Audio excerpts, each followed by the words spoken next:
Big injury news in the WNBA. Caitlin Clark is going to miss the next 2 weeks with a quad strain, at least the next 2 weeks.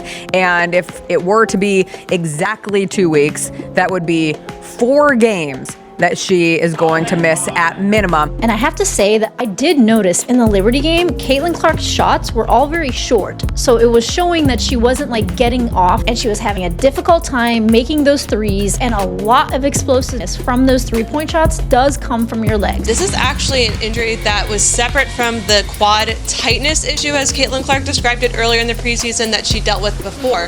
So it's a little bit of an interesting situation given that it was the same leg, but the team is saying it is actually Moments after a major game, rising WNBA star Caitlin Clark went down hard following a tough foul, leaving fans shocked and doctors concerned.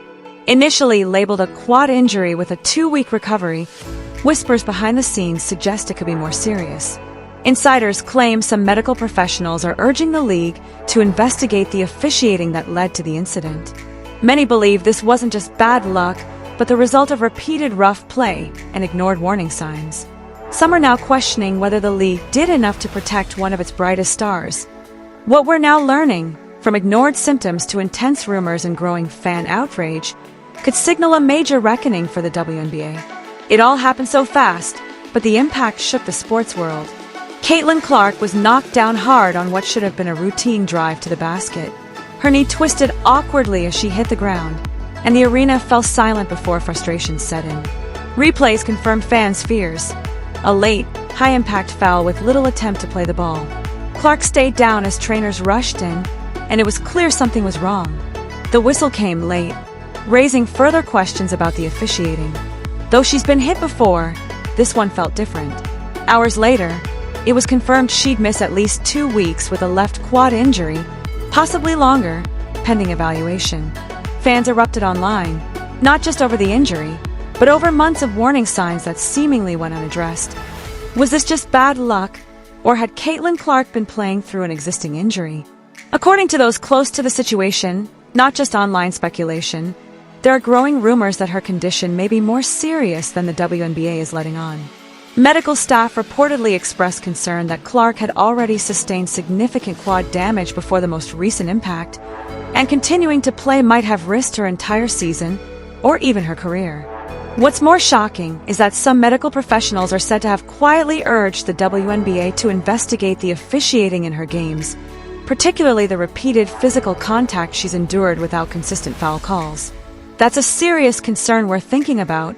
Reports suggest some doctors are now questioning the officiating in Caitlin Clark's games. If true, this could become a bigger issue than just an injury. The signs were there. Clark missed a preseason game with left quad pain, the same leg that gave out recently. Despite visible struggles and using heat packs during games, she returned to full minutes. Her performance dipped, and she didn't look like herself. Coach Stephanie White said she wasn't aware of any injury until later. After the game, Clark addressed the situation herself. Think about it. Caitlin Clark had to speak up about her pain. Was she playing through injury just to meet growing expectations? The pressure was high, and signs suggest she may have been struggling well before the recent incident. Since her debut, Clark has faced unusually physical play, hard screens, off-ball contact, and fouls that often go uncalled. Meanwhile, other league stars seem to get more protection. The lack of consistent officiating has raised questions, especially as Clark represents the future of the WNBA. Fans and advocates are now asking, why isn't more being done to protect one of the league's biggest names? Caitlin Clark is the reason the WNBA is breaking attendance records, selling out arenas, and making headlines on primetime TV. Her presence has driven league growth, with jersey sales soaring and ticket prices reaching NBA levels. Cities even moved games to larger venues to meet demand. But after news of her injury, momentum stalled. Refunds started coming in, and teams are now facing empty seats. The Chicago Sky moved a game to the United Center. Now they're left with the challenge of filling it. Behind the scenes, league partners are reassessing. Broadcasters and advertisers are bracing for a potential dip in viewership. The WNBA heavily invested in Clark's star power, but now many are asking, did they do enough to protect her? As news of Caitlin Clark's injury spread, a different kind of storm erupted online. While many fans expressed concern, Some social media communities reacted with mockery instead of sympathy. Posts celebrated her absence, with comments and emojis ridiculing a 23-year-old athlete facing a serious setback. Much of the backlash came from rival fan bases, turning what should be a moment of reflection into an opportunity for hostility. This reaction echoes what's happened on the court, where Clark has faced repeated physical play with little protection. Now, some online voices are openly saying she deserved it, highlighting a troubling pattern of negativity aimed at one of the league's biggest stars. The WNBA's silence has made things worse, not just for Caitlin Clark, but for the league's culture overall. While rival fans reacted online, the league itself stayed quiet. There were no public statements from Commissioner Kathy Engelbert or warnings to teams about protecting their star player. Referees have been inconsistent, often letting hard fouls against Clark go unpunished. Meanwhile, Clark has been fined for minor contact. This double standard has left fans wondering if other top players would face the same treatment, raising serious questions about fairness and player safety. The answer seems clear.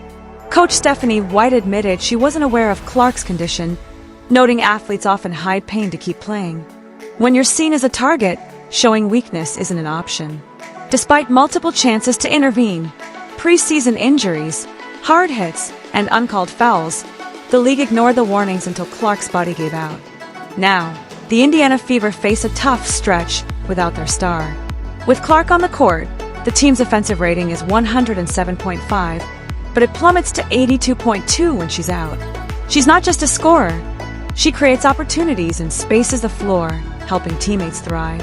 Coach White is shifting the offense to rely more on players like Aaliyah Boston and Kelsey Mitchell, who now face greater pressure to lead.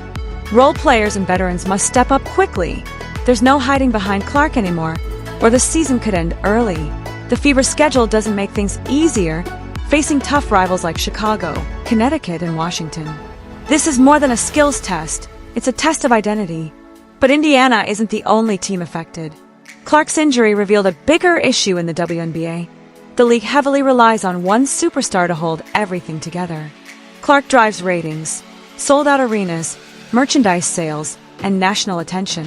When 2.7 million fans watched Indiana versus Chicago, it was because Clark was on the court. Now that she's out, networks like CBS Sports expect viewership to drop. Teams and sponsors who centered marketing around her are scrambling as attendance and interest wane. The ripple effects are already hitting hard. The WNBA's reliance on Caitlin Clark was called a Clark bubble, and now it's popped, causing more than just her injury. Instead of building a strong foundation, the league bet everything on one rookie to carry the load. They focused on one star, leaving the league vulnerable. This could have been prevented with better rest, improved officiating, and medical care. But they didn't act. Now attendance is dropping, fans are frustrated, and many ask, did the league ruin its best chance to grow by failing to protect its biggest star? Clark's injury wasn't an accident. It was the result of months of neglect. The league allowed aggressive play, ignored warning signs, and stayed silent as their star was pushed to the limit. Now, the consequences are clear. This is what happens when a league fails to value its own future and leadership falls short. However, there is nothing she can do to save it if she is smashed on the ground. Now, they'll have to discover the hard way how this league seems without her. But this is what gives fans hope. Caitlin Clark is still working on her project. Maybe this was what she needed to relax. It will give her the chance to stand back, look at the game differently, and for the first time, recover properly. When she returns, she will also be more powerful, intelligent, and lethal than before. The Indiana Fever will undergo a combat test. The emphasis will shift. Other players will be present. The penalty of ignoring its talents may only be realized by the WNBA. The next time a generational talent comes around, let's hope the league gives her the best protection possible. Because it does. Please CC Caitlin in the comments if you're happy to see her again. If you think the WNBA needs to change, please click the like button to help spread the word. Subscribe and turn on notifications because this is not the end of the story.